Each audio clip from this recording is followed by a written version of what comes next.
Yeah, I don't know if it was because they didn't know how to wrap the belt, the long turret belt properly, or if this doesn't look like the right belt.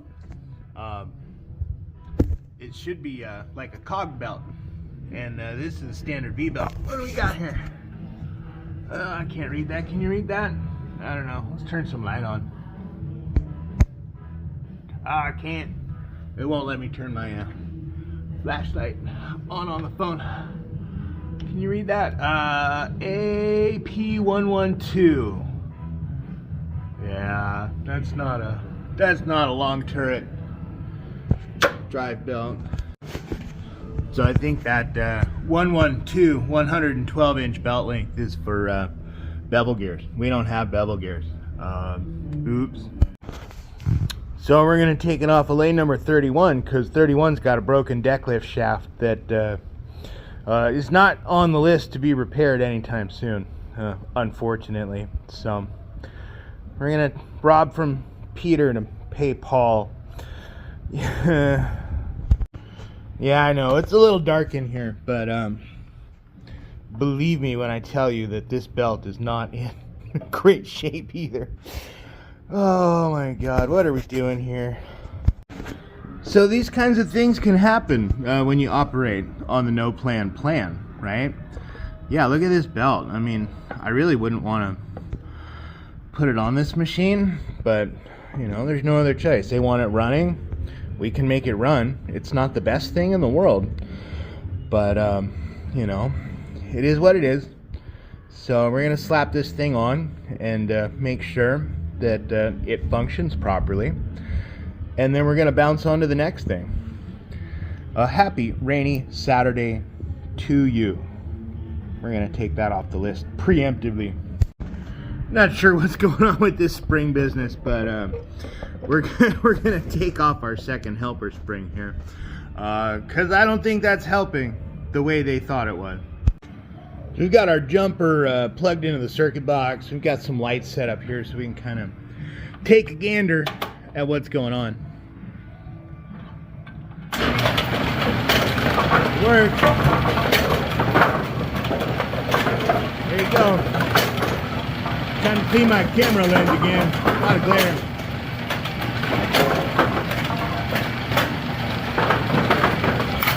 There's no deck light. Oh no.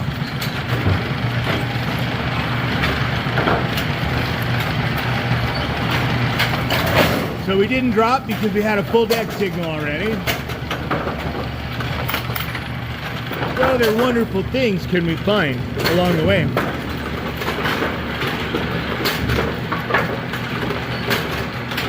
Wonder why that deck light doesn't work.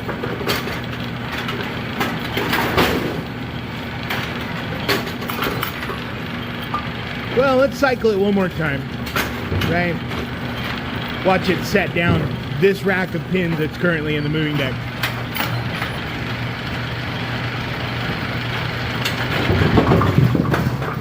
Hear the rake board scraping the pin deck a little bit. I'm sure if we looked hard enough, we'd probably find half of them do.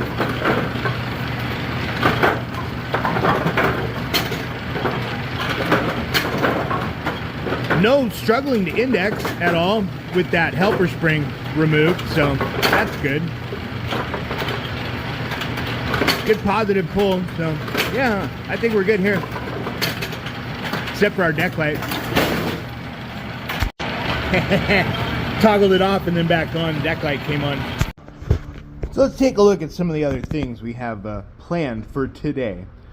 We did get a contactor for lane number 7, the one that we filed last week, and told them try to run it. If it sticks, and order a contactor. Well, guess what? It stuck. 21, we're gonna do a rake shaft. I haven't looked at that yet, but the plan at this point, we're gonna remove it from lane number 10, one of their decommissioned lanes, and transplant it onto lane number 21.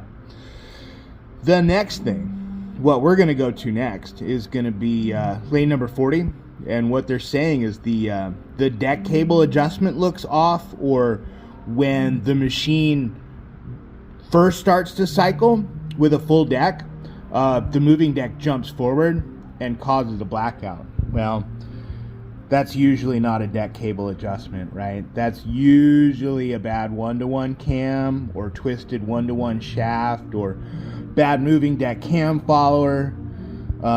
The cable's like one of the last things to look at, but you know, we don't know what we don't know because we haven't looked at it yet. So let's look at it. Yeah, that part probably won't make the video because it was not very positive. It was in fact very negative, and I'm trying not to be negative today, or well, any day for that matter. Yeah, so we're on lane number 40, and let's take a look. Let's see what we got. We can get some light somewhere. Yeah, I mean, that might work for starters. Let's turn it on. Let's see what we get.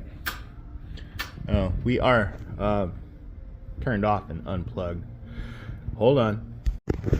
So we've got it plugged in. We've got it turned on.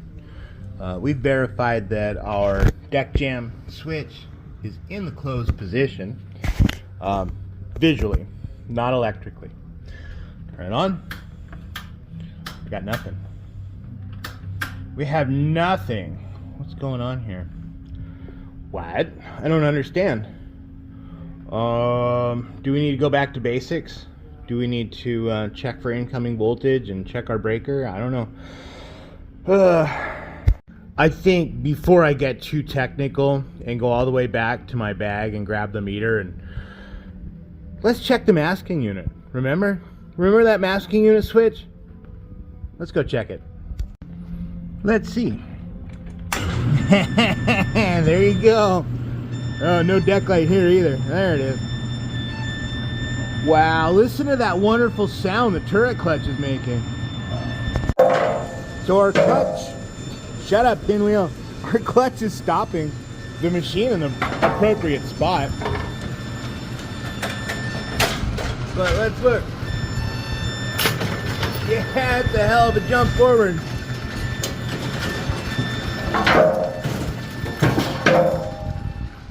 Shut it down. See what we can see in here. Oh, we got rust on our moving deck cam follower. Or pardon me, that's our scissors cam follower. But we have rust on our moving deck cam follower also. That's not great. So we need some new bearings, huh? Let's see what condition. Oh, you see the black speckles? Yeah, our surface is worn down pretty significantly as well. We're at 180. Our motor start contactor's sticking also. Great. No, we're at 0. Yeah, what am I doing here? I don't know. It's my first day. Can't shut the freaking machine off. Yeah, this is bad. So we probably have a bad cam, but we know for sure we've got some worn bearings, you know. Oh boy. So I've got it stopped at 270, setting a new rack. Let's hop around down below. Let's take our deck cable off. Let's take our control cable off, and see if we can get a good visual on that bearing. Now, the interesting thing is that this has some nice fresh paint on it, but the bearing is kind of, you know, craptastic. I don't know if you can see it's a little bit of wiggle room, but definitely we need to pull it. We need to put a new bearing on it. You can hear how rough it is. I don't know if we have a new bearing, or you know what might be better is an entire cam follower assembly. Sorry, I got a little shaky there. I hope you don't get seasick. We just did the 4-to-1 on this a couple weeks ago. Was it last week? I don't remember. But we might have to do the 1-to-1 on it too, because bad bearings have damaged our moving deck scissors cam. Super.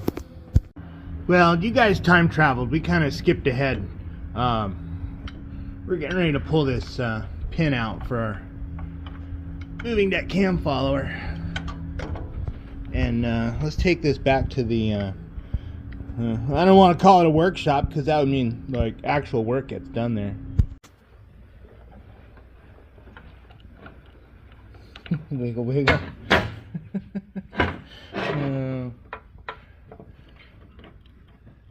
Yeah. The pin spins. Well, that was certainly a project. We did find this other arm, but it had a bad bearing. So we found a bearing, and it was seized up, because who knows how long it's been sitting on the shelf. So we got a little lube in there. That works. We lubed our bearing. It rolls pretty good. But our bushings, those look horrible. So maybe we take these bushings that look good here and transfer those over as well. It's not a great thing to do. These usually are a one-shot deal. They're not meant to be punched out and transplanted. So we got them out, and we know that, you know, we were careful, right? But we know we might have we got some burrs in there too that we're going to have to address once we get the bushings in. I'm going to see if I can find just a piece of wood, something to act as a buffer, right, to spread the load out. We don't want to smack it directly with a hammer. And I mean, we could like squeeze them in the vise, but then sometimes you leave teeth marks, and yeah, so piece of wood and a hammer is preferable. This will work. It's just a piece of scrap wood just hanging around in the workshop. But yeah, now we can tap it down. This might be big enough. I don't know. I will need two hands, right? So I'm going to hold the wood with one hand. I'm going to tap with the other. I'm going to make sure that we're squared up too, and we're driving straight down and not at an angle. Yeah, those went in too easy. I mean, it was just a couple of baby taps and it went shoop.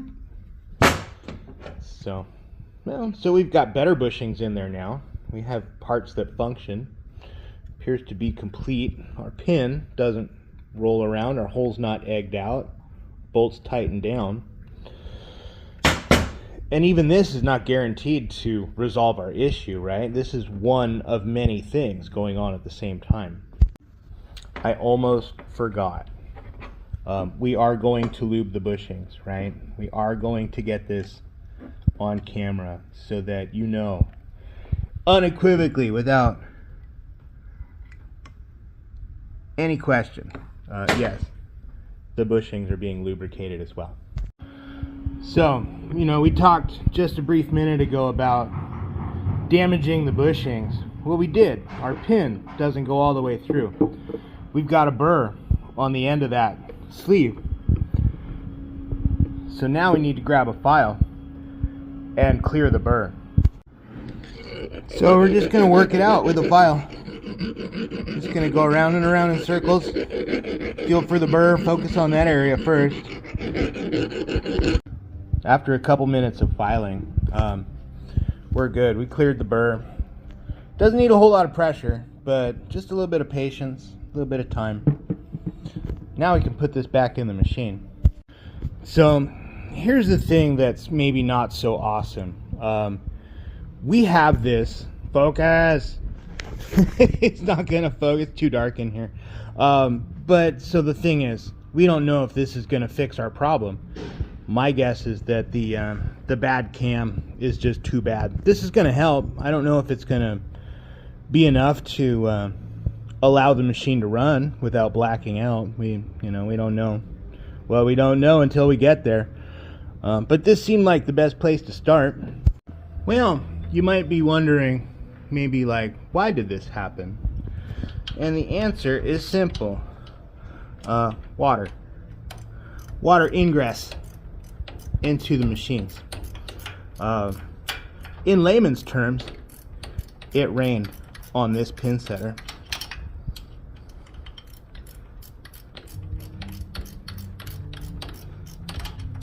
And so the bearing kind of seized up.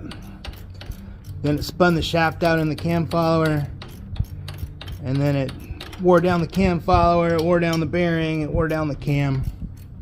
Just kind of a cascade of issues, right?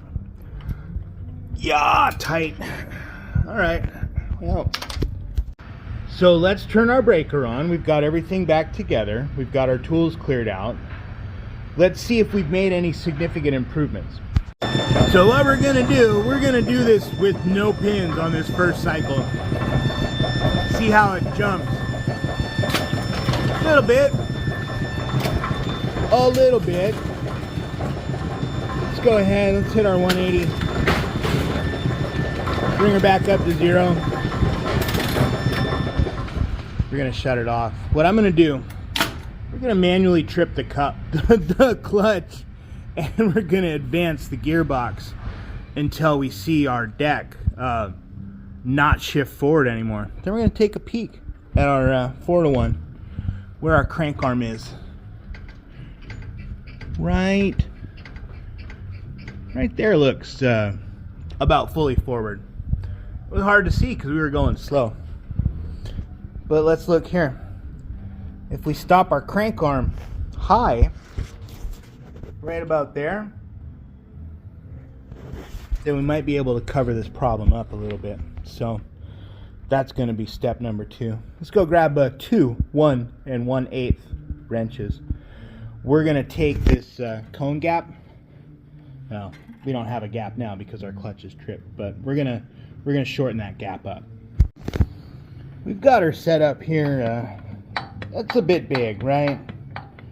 You know, we can close that gap off just a little bit, and we'll cause the machine to stop a little bit later.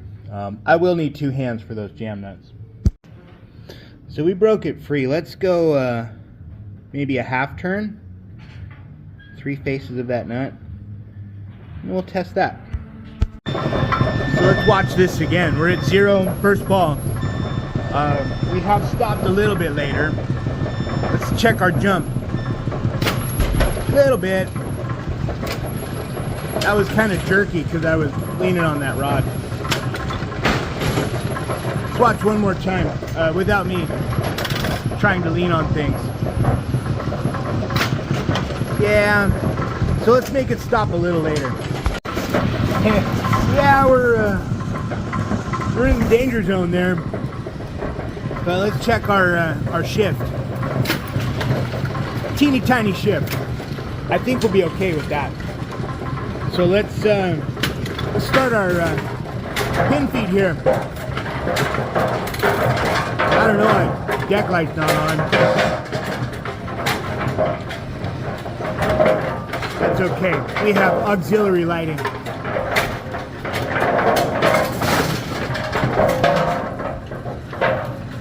So let's watch the jump with pins. Very tiny, minuscule. I think we'll be okay. So all this rigmarole is looking pretty good, but the last thing is the actual physical deck cable adjustment itself. Well, we were down there. I noticed a loose jam nut on the bottom barrel nut for the cable. So let's go take a look at that real quick. So my guess is that this needs to be adjusted in a little bit. It's walked out. We're all the way bottomed out here. My guess is that we'll probably need to be all the way bottomed out there. The pins, the deck chutes barely bump the bellies of the pins as it comes up, which tells me that we need to be a little bit tighter. We've got like 0 gap between the deck chute and the belly, and a big gap between the spotting fingers. So if we tighten our cable up a little bit, we'll go forward ever so slightly, probably as much as we can give it, right? So we brought that bottom threaded bolt, the turnbuckle end. Why is my brain not working? Oh, I haven't had any caffeine yet. Oh my god, that's what it is. Yeah, so our turnbuckle's bottomed out. And then do we still need more? Yeah, but you know, we've got a bad cam, right? We've got old crappy cables. Like, this is the best that we can do without tying a knot in the cable. Yeah, This one doesn't have one yet, but there are several here that do. I think while we're here and before we jump on to the next thing, it would be fair to note that this gearbox clutch adjustment is very tight. It is possible that that cone will continue to drag on the pulley belt, the friction disc there, and generate a lot of heat. That can cause your machine to continuously recycle. If that gets hot, right, thermal expansion, your gap closes up and you're always dragging. Your clutch will always be engaged. We're pushing the boundaries here. We don't know. I am going to cycle it a few more times off camera and just double check, and we'll give it back to them, and with the stipulation of, hey, you know, we have some other stuff going on. If your gearbox clutch overheats, it's time for a 1-to-1, right?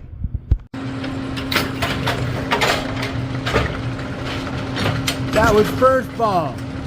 We needed second ball. That's okay, whatever.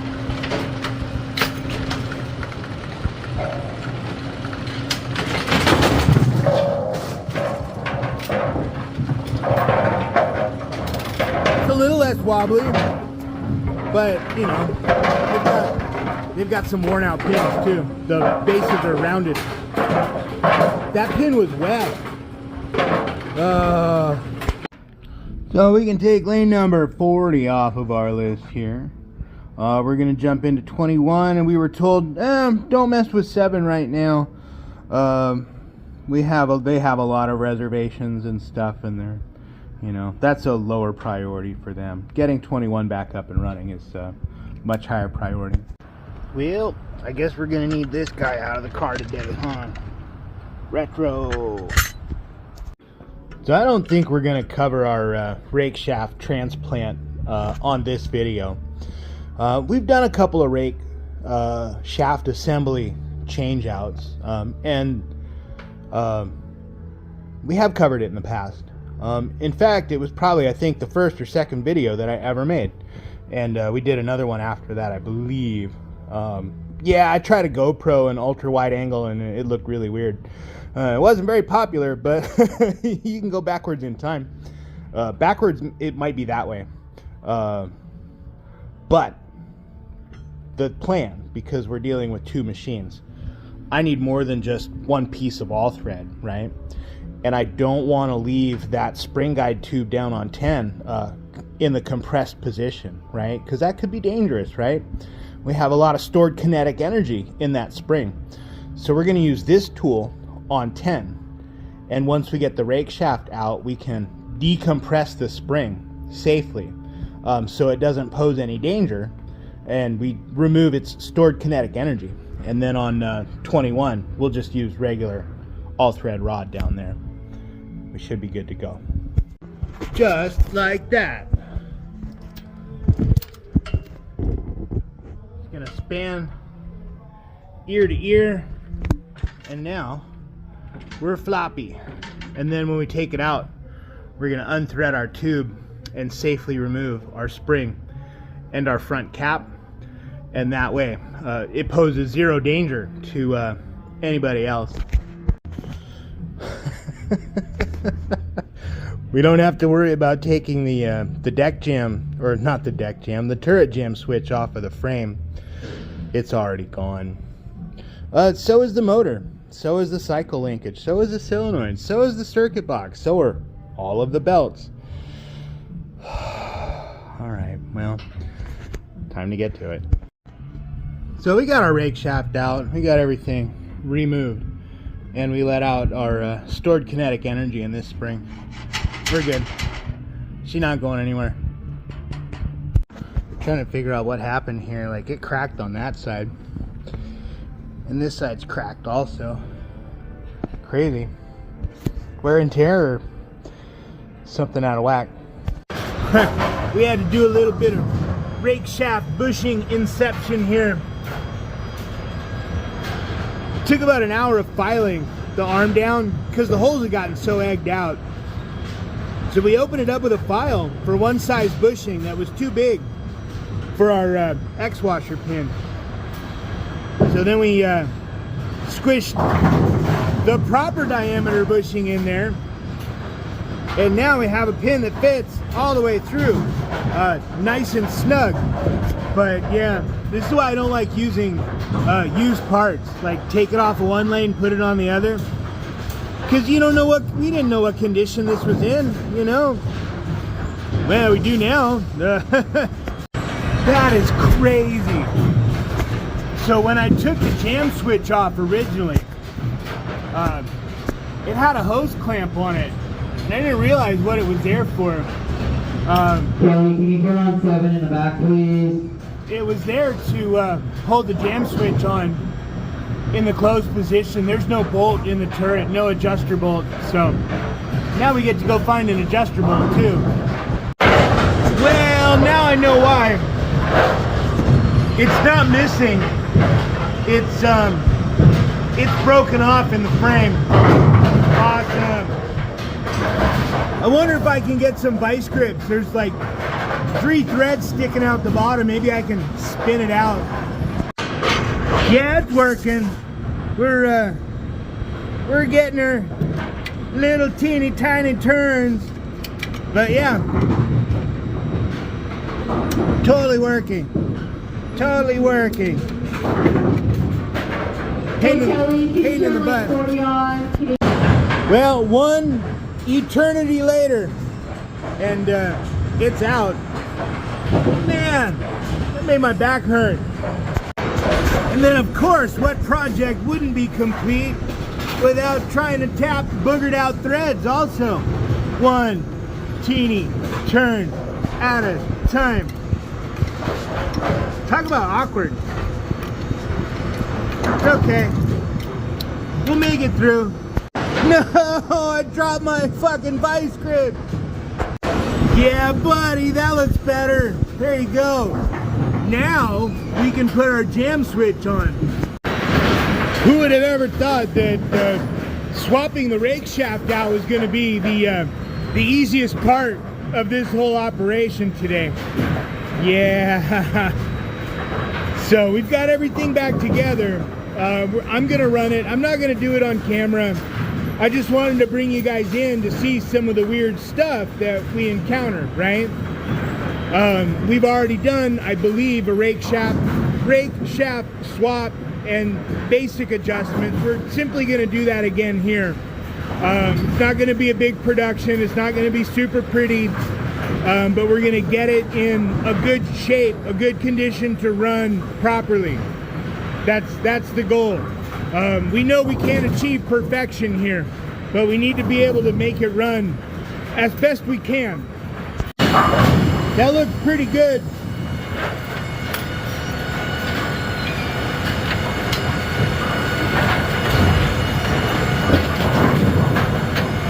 Nice and smooth.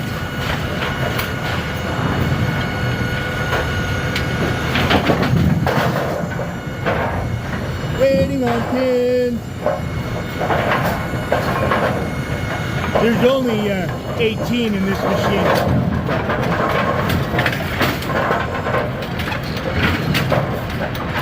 There we go. We're done. So whenever anybody tells you that you cannot polish a turd, you need to tell them that they are simply not trying hard enough. It's time to clean up. Time to wash up, time to go home. We've been here for, I think, about 3 hours on this lane.